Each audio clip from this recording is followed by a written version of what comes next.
ചേട്ടൻ്റെ പേഴ്സണൽ ലൈഫിൽ ഈ ഇങ്ങനൊരു ഫിസിക്കൽ സംഭവം വന്നപ്പോൾ ചേട്ടൻ അതിനെങ്ങനെയാണ് what made you like strong ആയിട്ട് അതിജീവിക്കാനുള്ളൊരു? ഞാൻ ഒത്തിരി ദൈവത്തിൽ ആശ്രയിക്കുന്ന അല്ലെങ്കിൽ അങ്ങനെ ഒരു മൈൻഡ് സെറ്റിലാണ് ഞാൻ ഇങ്ങനെ ബിൽഡ് ചെയ്ത് വന്നിട്ടുള്ളത് എൻ്റെ ലൈഫ്.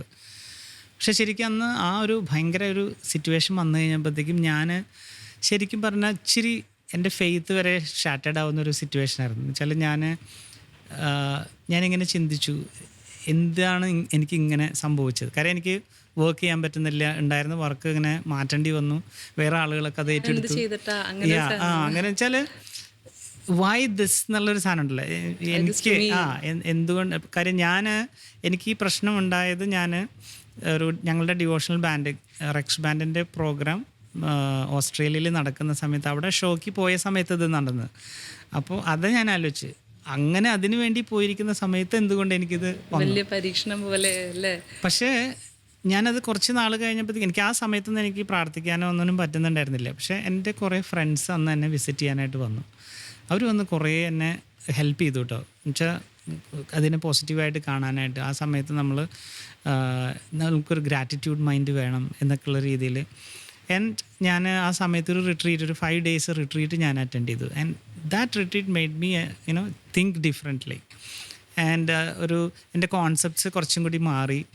ആൻഡ് ഞാൻ ആ മൈൻഡ് സെറ്റോട് കൂടിയിട്ടാണ് ആയുർവേദ ട്രീറ്റ്മെൻറ്റിന് പോകുന്നത്. അപ്പോൾ അവിടെ ഒരു 10-17 ദിവസത്തോളം ആയുർവേദ ട്രീറ്റ്മെൻറ്റിൽ ഇരിക്കുന്ന സമയത്ത് ഒരു റെജുവിനേറ്റിംഗ് എക്സ്പീരിയൻസ് ആയിരുന്നു. കുറേ ബുക്കുകൾ വായിച്ചു.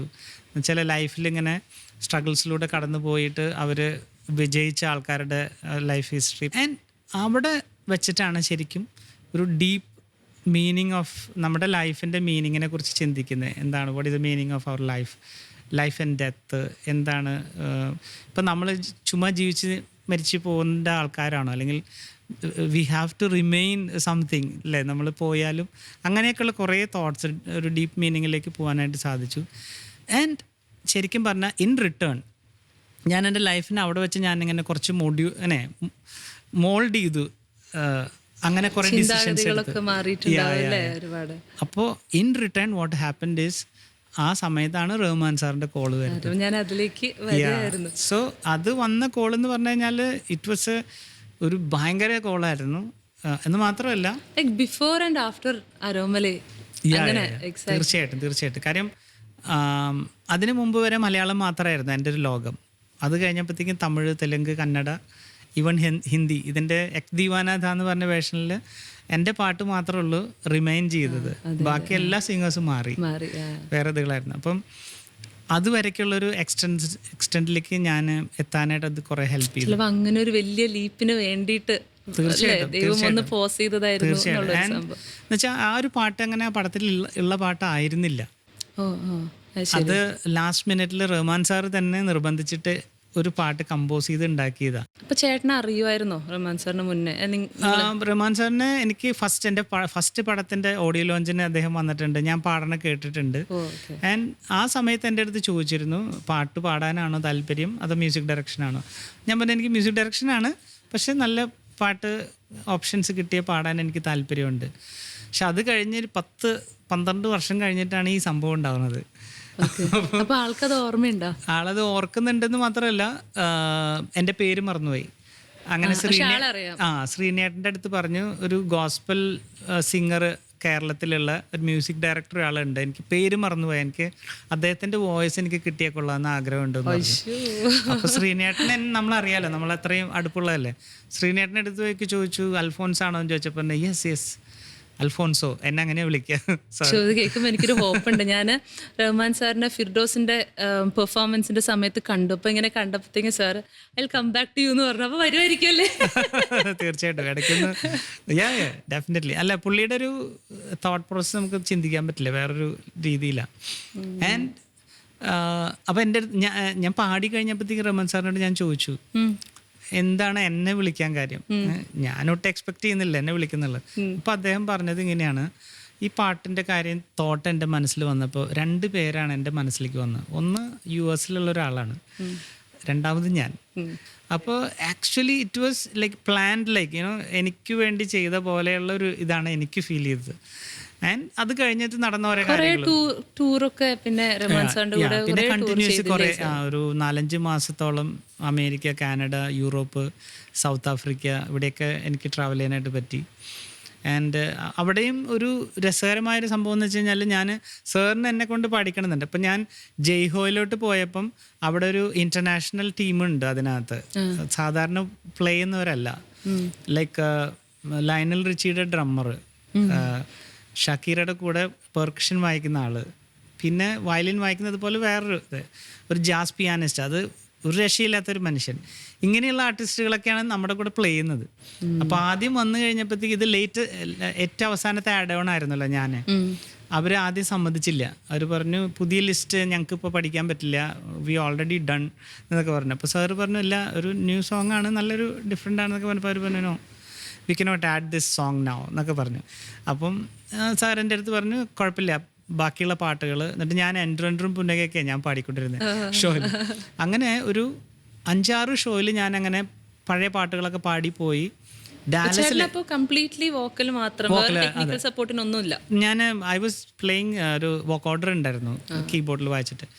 ഡാലസിൽ എത്തിക്കഴിഞ്ഞപ്പോഴത്തേക്കും ഞാനും പ്രതീക്ഷിക്കുന്നില്ല, പെട്ടെന്ന് സാറ് വിളിക്കണമെന്ന് പറഞ്ഞിട്ട് ഞാൻ അവിടെ ചെന്ന് കഴിഞ്ഞപ്പോഴത്തേക്കും സാറ് പറഞ്ഞു അൽഫോൺസ് വി വിൽ സിങ് ആരോമലൈ ടുഡേ. ഞാൻ പറഞ്ഞു ഓ മൈ ഗോഡ്, നമ്മൾ പ്രാക്ടീസ് ചെയ്തിട്ടില്ല. അപ്പോൾ സാറ് പറഞ്ഞു no problem we will jam എന്ന് പറഞ്ഞു. അങ്ങനെ അന്ന് ആദ്യമായിട്ട് ഡാലസിൽ നേരെ സ്ട്രെയിറ്റ് പാടി കഴിഞ്ഞപ്പോഴത്തേക്കും എങ്ങനെയൊക്കെയോ പോയി. എന്നുവെച്ചാൽ ഒറിജിനൽ വേർഷനിലല്ല ഞാൻ പാടി തുടങ്ങി. പിന്നെ അവിടെ നിന്ന് ഇമ്പ്രൂവൈസ് ചെയ്ത് സാറും പിയാനോയിലും ഓരോന്നൊക്കെ പ്ലേ ചെയ്ത് അവസാനം ഏതോ ഒരു പോയിന്റിലൊക്കെ കൊണ്ട് നിർത്തി. അത് ഭയങ്കര സൈലൻസ് ആയിരുന്നു. അത് നിർത്തി കഴിഞ്ഞപ്പോഴത്തേക്ക് പിന്നെ ഞാനും കണ്ണടച്ചിങ്ങനെ നിൽക്കാം. സാറ് മയക്കെടുത്തിട്ട് വാവ് എന്ന് പറഞ്ഞു. ഇങ്ങനെ പറയുമ്പോൾ ഞാനിങ്ങനെ ഫുൾ ആ ഒരു സംഭവം ഇങ്ങനെ മനസ്സിൽ കാണാണ്. ശരിക്കും അന്ന് എനിക്ക് ശരിക്കും ഭയങ്കര സന്തോഷം തോന്നിയെന്ന് വെച്ചാൽ അതുവരെയും ഈ ഫോറിനേഴ്സും എന്നെ അധികം ആക്സെപ്റ്റ് ചെയ്യുന്നുണ്ടായിരുന്നില്ല. നമ്മളൊരു ബാക്കിംഗ് അല്ലെങ്കിൽ ഒരു അങ്ങനെ പ്രോമിനൻറ്റ് സിംഗർ അല്ലല്ലോ. പക്ഷെ ഈ സോങ് അങ്ങ് പാടി കഴിഞ്ഞിട്ടുണ്ടല്ലോ, ടോട്ടൽ സിനാരിയോ ചേഞ്ചായി. അന്ന് ഫുൾ ആറ്റിറ്റ്യൂഡ് മാറി. അന്ന് അവിടെ ഞങ്ങൾ ഫുഡ് കഴിക്കാനും ഒക്കെ വേണ്ടിയിട്ട് എല്ലാവരും കൂടിയ സമയത്ത് ഫുൾ ആൾക്കാർ, മറ്റവരൊക്കെ നമ്മൾ അവിടെ ചെന്ന് പരിചയപ്പെടാൻ നോക്കുമ്പോഴത്തേക്കും ഇങ്ങനെ ഒരു ഭയങ്കര ആറ്റിറ്റ്യൂഡിലായിരുന്നു. പക്ഷേ ഇത് കഴിഞ്ഞ് കഴിഞ്ഞപ്പോഴത്തേക്ക് എല്ലാവരും വന്ന് ഫുള്ള് എൻ്റെ അടുത്ത് സംസാരിക്കാൻ തുടങ്ങി. ഇങ്ങനെയുള്ള പാട്ടുകൾ, ഇങ്ങനെയുള്ള കൈൻഡ് ഓഫ് സോങ്സ് ഒക്കെ പാടാറുണ്ടല്ലേ എന്നൊക്കെ പറഞ്ഞു. പിന്നെ ബ്ലൂസിനെ പറ്റിയും അങ്ങനെ പല കാര്യങ്ങളൊക്കെ ഡിസ്കസ് ചെയ്യുന്നത് ഭയങ്കര അനുഭവമായിരുന്നു ആ സമയങ്ങളിലെല്ലാം. പിന്നെന്ന് വെച്ച് കഴിഞ്ഞാൽ സാറിൻ്റെ കൂടെയുള്ള ടൈമിൽ ഞാൻ എപ്പോഴും ഓർക്കുന്നൊരു കാര്യം എന്ന് വെച്ച് കഴിഞ്ഞാൽ പുള്ളിയുടെ ഒരു ഡെഡിക്കേഷൻ. ഞങ്ങൾ പ്രാക്ടീസൊക്കെ കഴിയുമ്പോഴത്തേക്കും 2 o'clock 3 o'clock ഒക്കെ ആവും. ഞങ്ങളെല്ലാവരും എങ്ങനെയെങ്കിലും പോയി ഒന്ന് അങ്ങനെ എന്താ പറയുക ക്രാഷ് ആയാൽ മതി എന്ന് വിചാരിച്ചിട്ട് പോകാൻ നേരത്തെ he will be doing something else, like എന്തെങ്കിലും മിക്സിങ് ഉണ്ടാവും അല്ലെങ്കിൽ വേറെ എന്തെങ്കിലും. ആൻഡ് ഒരു ആളുടെ ഒരു ക്ഷമ കണ്ടത്, ലൈക്ക് അന്ന് ശരിക്കും പറഞ്ഞ ആൾക്കൊരു 2-3 പാട്ടും കൂടി നോക്കി തീരാനുണ്ടായിരുന്നു. അപ്പം സാറ് പറഞ്ഞു can we extend little more time എന്ന് ചോദിച്ചപ്പോഴത്തേക്കും ഞങ്ങളുടെ കൂടെയുള്ള ഫോറിനേഴ്സ് ഉണ്ടല്ലോ പലരും എഴുന്നേറ്റു. ഡ്രമ്മറൊക്കെ ഒന്നും മിണ്ടാണ്ട് അങ്ങോട്ട് എഴുന്നേറ്റ് പോയി. വേറെ ആൾ പറഞ്ഞു no no no now it's ഇതായി കേട്ടോ. അപ്പം നമ്മുടെ നാട്ടിലൊക്കെ ആണെങ്കിൽ ആരും അങ്ങനെ ചെയ്യത്തില്ല.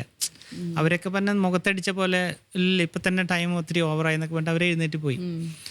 സാറ് അതിനെടുത്ത രീതിയെ എനിക്ക് ഭയങ്കര കൂളായിട്ട് okay no problem will meet tomorrow എന്നൊക്കെ പറഞ്ഞ് പുള്ളി ഭയങ്കര കൂളായിട്ട് അങ്ങനെ ഒത്തിരി കാര്യങ്ങൾ പഠിക്കാൻ പറ്റി പുള്ളിയുടെ അടുത്ത് നിന്ന്. പുള്ളിയുടെ ഒരു കൈൻഡ് ഓഫ് ഒരു ഗ്രൗണ്ടഡ് അങ്ങനത്തെ കുറേ.